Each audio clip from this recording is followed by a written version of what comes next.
No.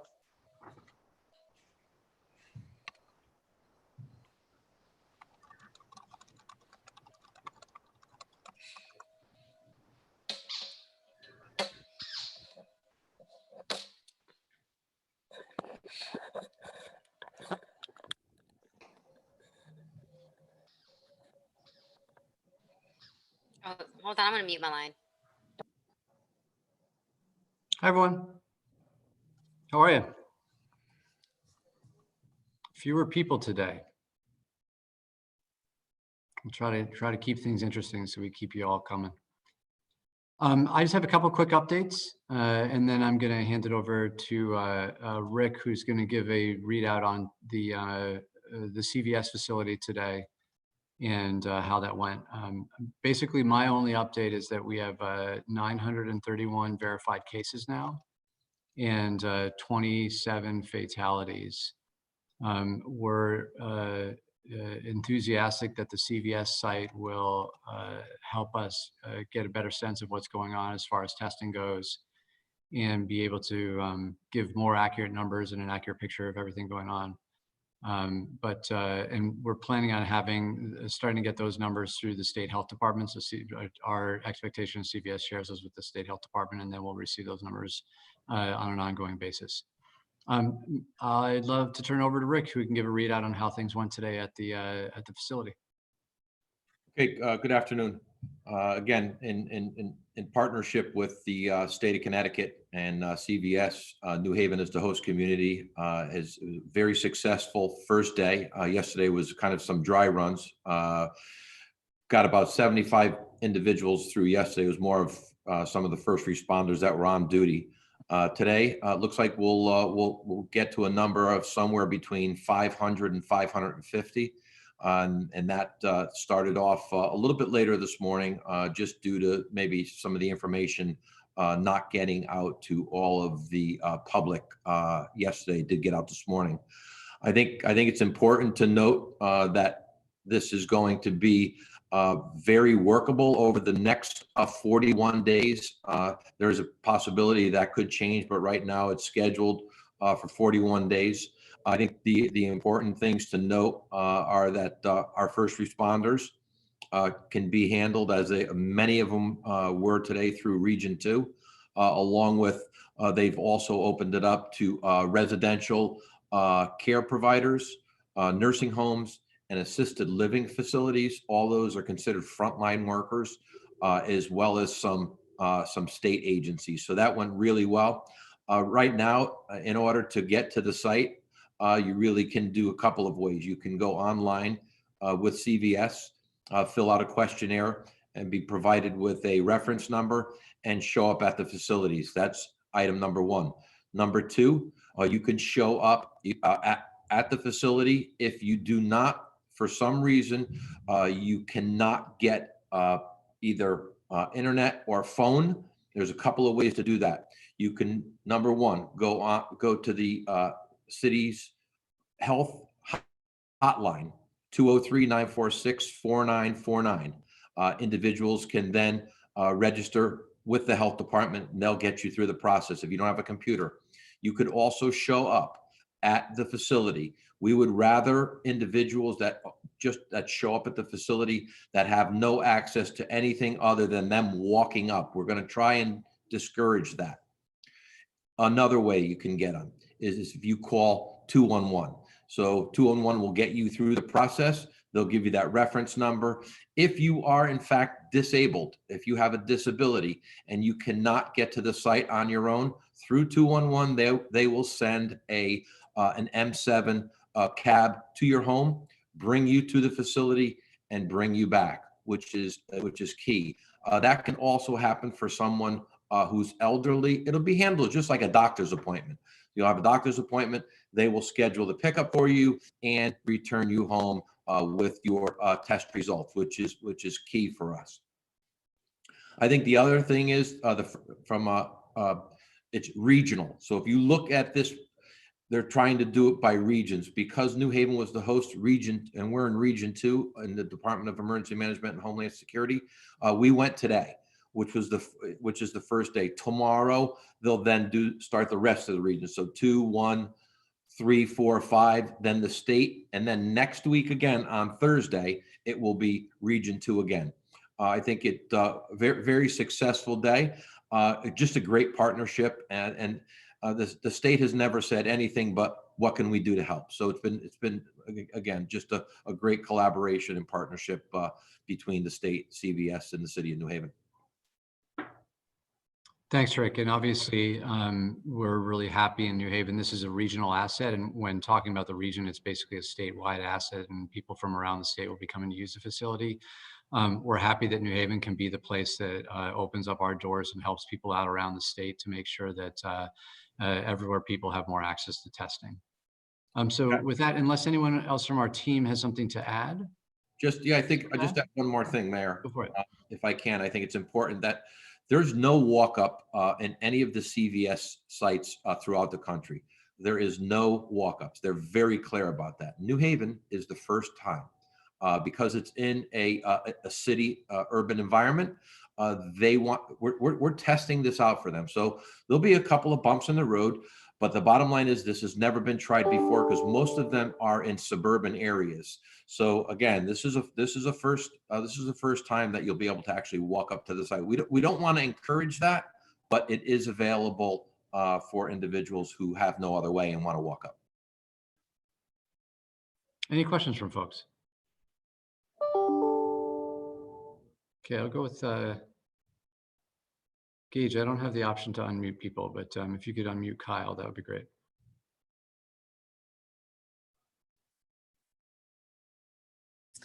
Hi, everyone. Thank you. I have a question about the regions that were just explained.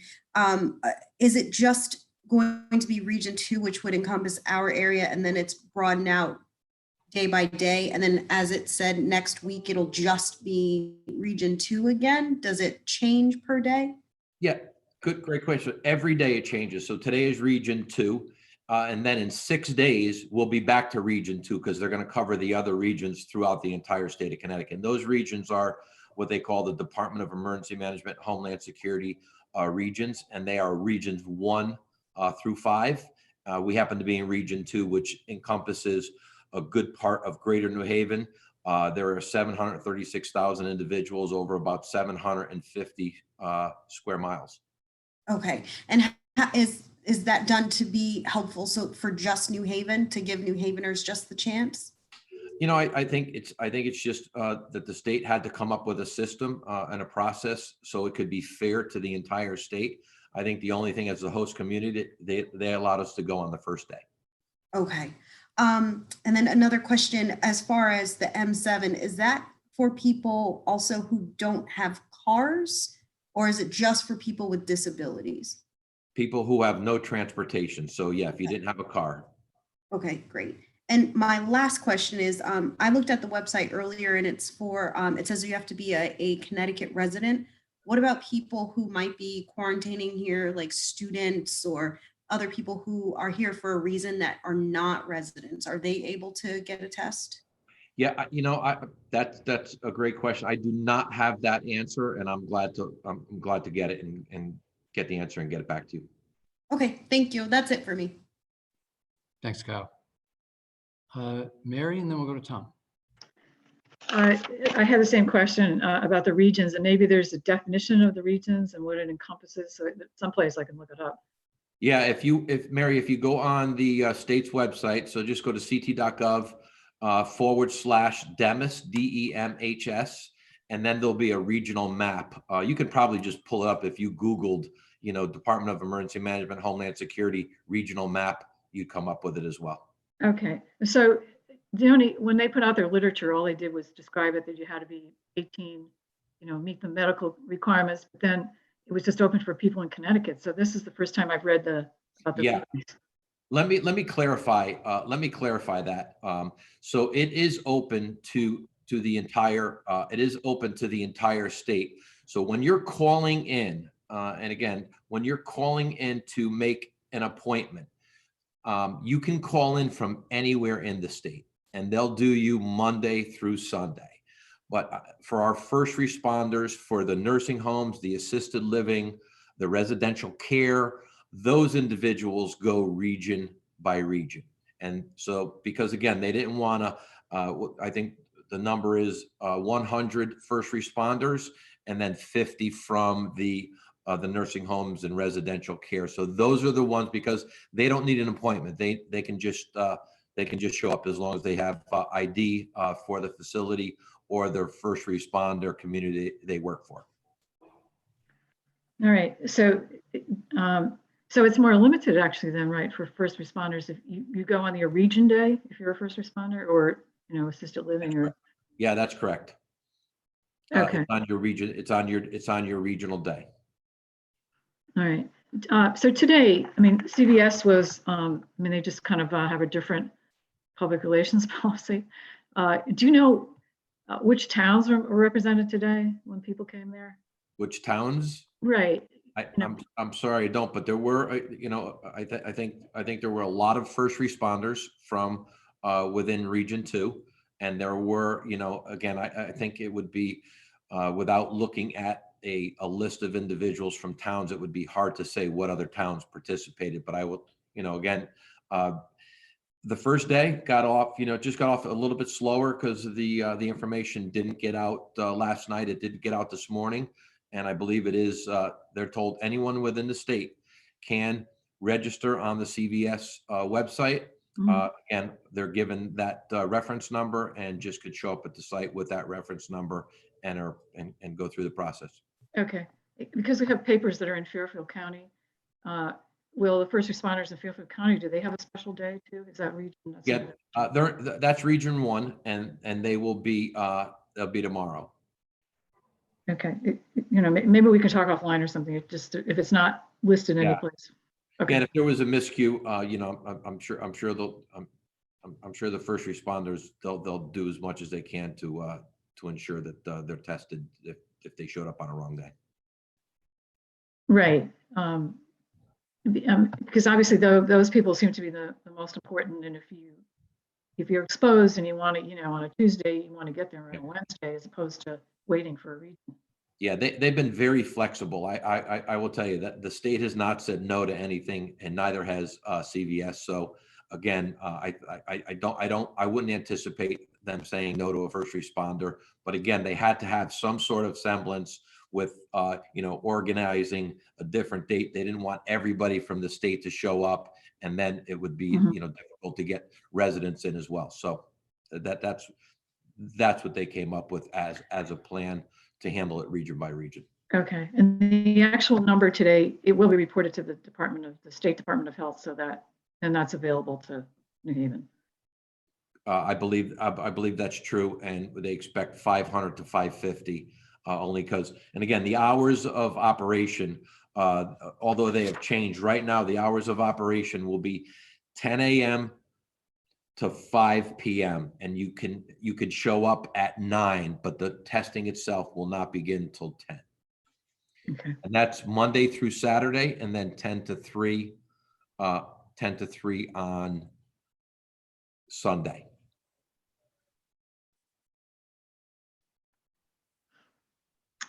Okay.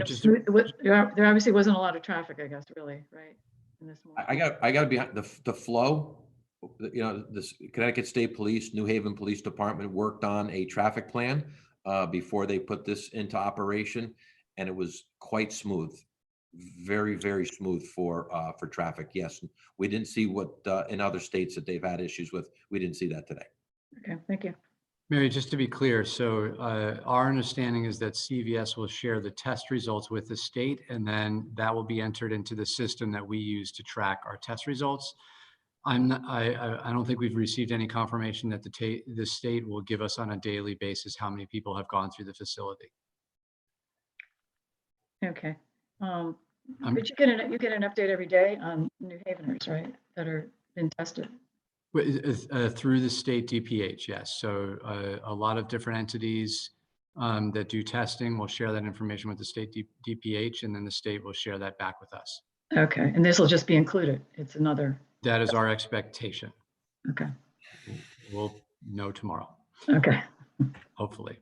Okay. Going with Tom. Thank you. Thank you, Director Fontana. I know I'm being redundant, but I just want to make sure that I understand.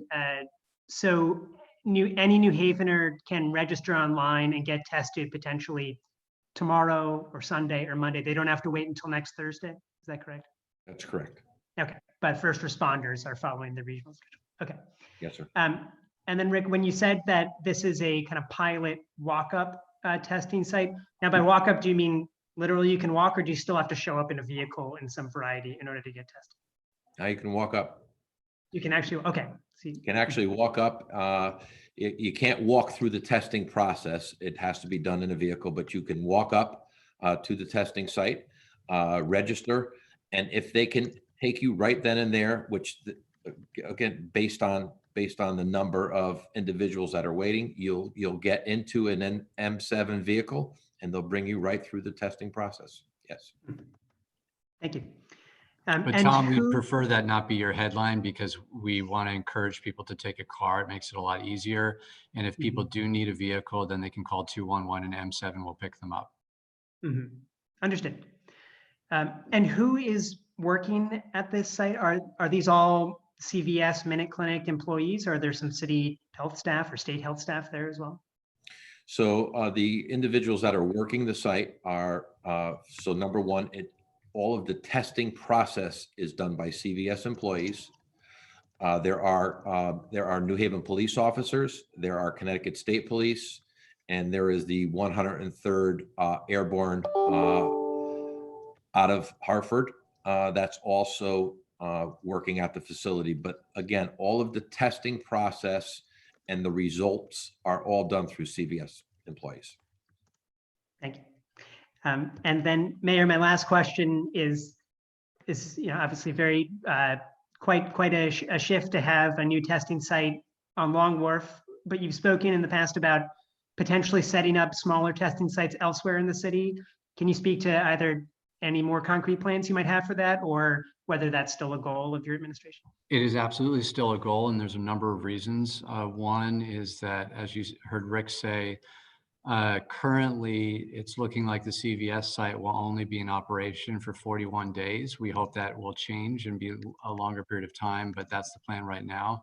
And as we've made clear in every one of these press conferences, we expect the virus to be present in the community for quite a long time.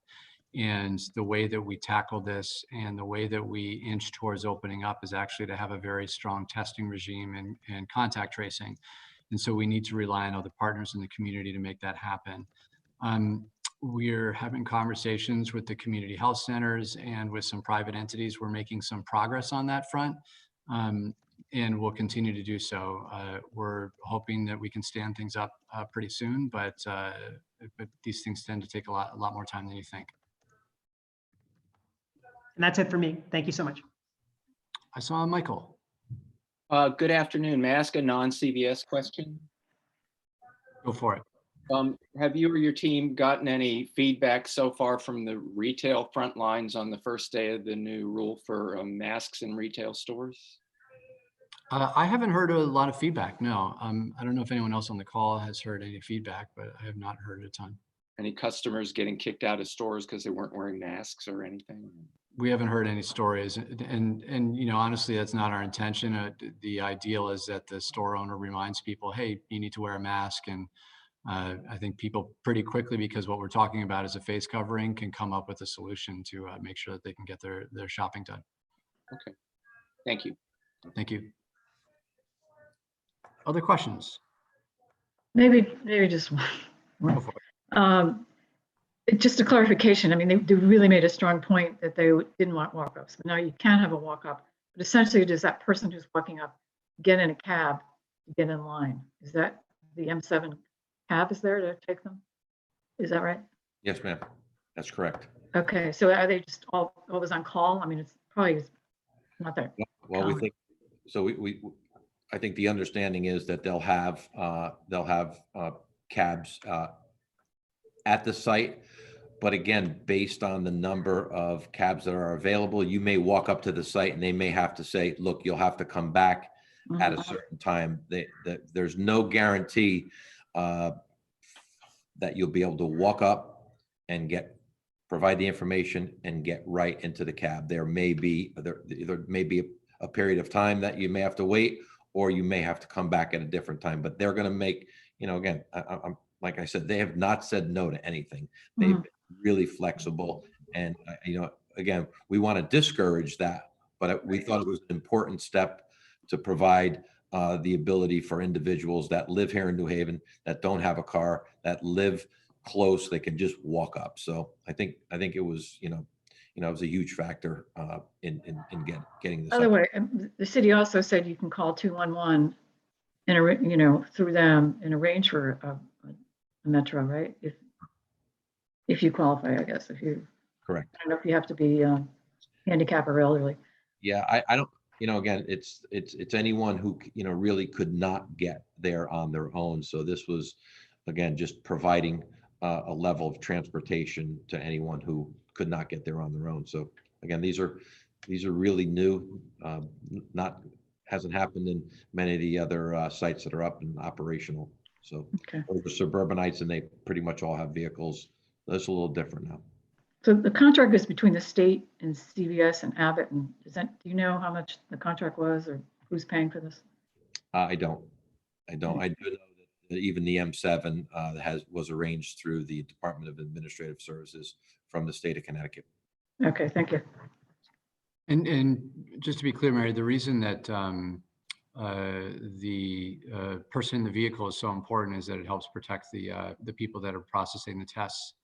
My understanding is they open the window just a crack and they give you the swab, and then you self-administer it and then put it into some sort of envelope and give it back to the person. So the vehicle helps reduce the exposure to the people that are working on the site.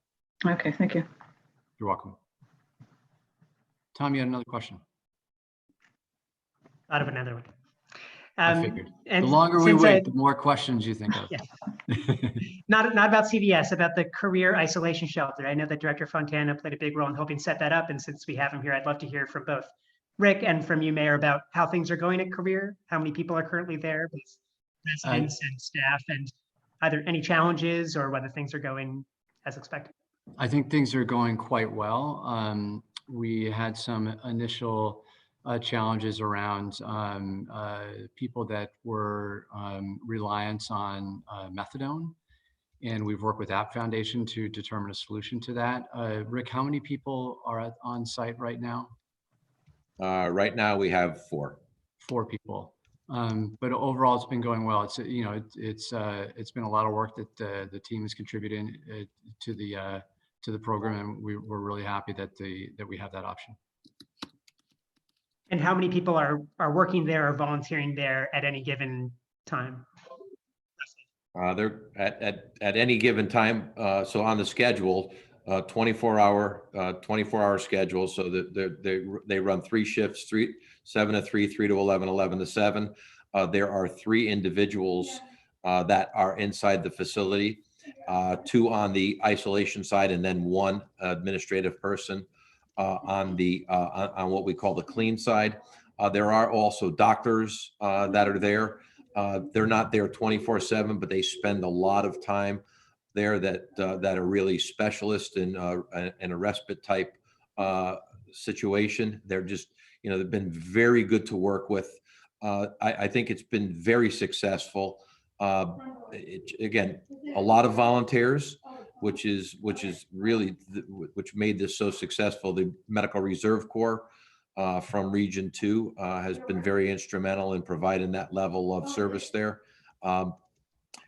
Again, I think the important thing is it has been successful, but it does take a lot of people to run. So other than the 3 that are there 24/7, there are multiple levels of different agency support as well.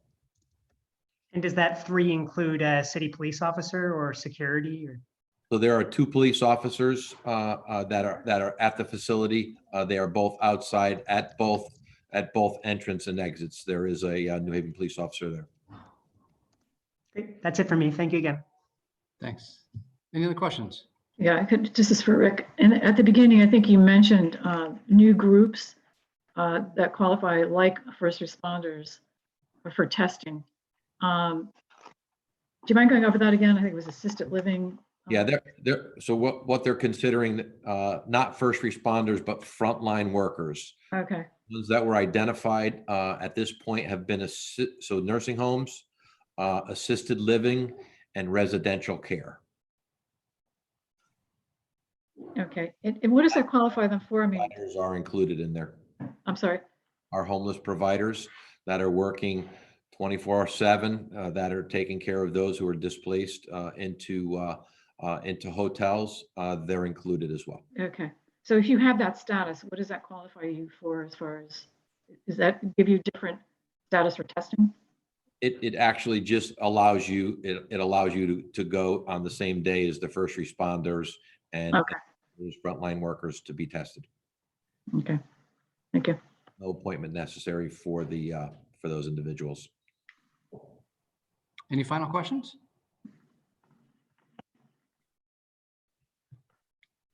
All righty. Thanks, everybody. We'll see you soon. Thanks. Have a good night.